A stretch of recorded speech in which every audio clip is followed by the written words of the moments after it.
Pemberitahuan, nama aku Saari, aku daripada Universiti Pendidikan Sultan Idris, ISMP Pendidikan Sejarah. Jadi hari ini aku akan menceritakan tentang, aku mau bercaku Iban tapi bunyinya macam Indonesia. Biasalah itu. Okey. Hari ini part 2. Part 2 kita cerita tentang keistimewaan orang Sarawak. Sesi lepas part 1 kita cerita tentang bahasa Iban yang mudah. Tapi kali ini aku masuk dalam sikit. Aku masuk ke arah kehidupan orang Iban itu sendiri. Okey, kawan-kawan, semua kita tahu kan orang Iban itu duduk asalnya daripada Borneo, Sabah, Sarawak macam tu, daripada Sarawak kan. Jadi bila sebut orang Iban, ramai orang cakap kalau orang Sarawak bukan orang Iban saja, orang Bidayuh, orang Iban, orang Ulu, Kenyah, Bidayuh kan. Jadi orang akan cakap, orang especially terutamanya orang daripada Semenanjung, dia akan cakap, dia orang naik sampan ke di Sungai Rajang. Lepas tu dia orang duduk atas pokok ke? Macam tu kan. Tidaklah, bukan macam tu. Kita orang daripada Borneo, tidak kira bangsa apa pun, Melanau ke apakah, kita orang macam kaum orang juga di Semenanjung, malahan kita orang maju. Contohnya kita orang duduk di rumah panjai yang namanya rumah panjai tapi dinaik tarafkan kepada rumah panjai batu. Kalau orang Semenanjung senang cerita, kalau tidak faham, rumah panjai adalah rumah panjang. Tapi kalau dalam bahasa Iban panggil rumah panjai. Bila rumah panjai kita sebutkan rumah panjai, kita boleh fikir adalah satu, rumah panjai kayu, rumah panjai batu. Semua rumah panjai ini adalah rumah panjai tradisi dan mengekalkan tradisi sampai sekarang. Okey, bercerita tentang rumah panjai, kita step by step. Cerita tentang rumah panjai adalah, rumah panjai ini kalau di dalam kawasan Borneo Sarawak terdiri daripada rumah panjai yang mempunyai seorang ketua rumah ataupun tuai rumah yang dikenali sebagai apai. Okey, rumah panjai terdapat ruang bilik yang di antara 10 bilik hingga 20 bilik macam tu. Bila 10 bilik hingga 20 bilik, dia punya macam satu keluarga besar. Bila jadi suatu keluarga besar, perpaduan yang terdapat di situ. Jadi ruangnya adalah bilik-bilik yang disusun panjang, bilik-bilik yang dikira sebagai satu keluarga, satu bilik. Belakang bilik adalah ruang dapur untuk memasak. Dan di depan adalah, kalau dalam orang Semenanjung panggil beranda ataupun tempat untuk duduk-duduk kan. Duduk-duduk dipanggil beranda. Kalau dalam bahasa Iban orang panggil ruai. Okey, ruai. Kalau senang cerita, randau ruai. Randau ruai adalah sama-sama macam ada satu pesta atau majlis yang kita adakan bersama di satu ruai. Jadi rumah panjang ni ada satu rumah yang pelantar lah. Kalau rumah panjang moden dia panggil ruai, adalah kawasan batu bertutup, ada tingkap semua.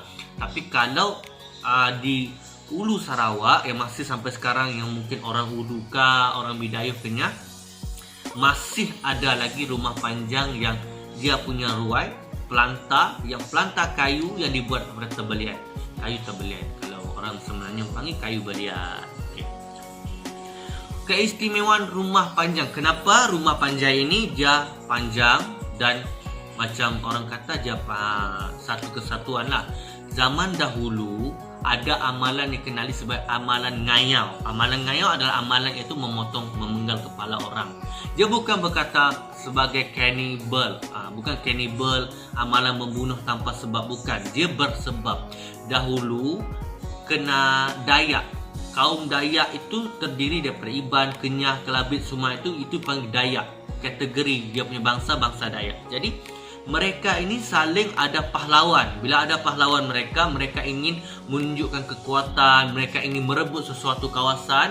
Jadi mereka akan berperang menggunakan, contohnya parang panjang dikenali sebagai ilang ataupun mandau. Kalau di kawasan Kalimantan panggil mandau, kalau di Sarawak panggil ilang. Jadi ilang ini, parang ilang, kegunaannya untuk memenggal kepala atau amalan ngayau. Amalan ngayau, apabila ada amalan ngayau, kita akan cerita di step lah.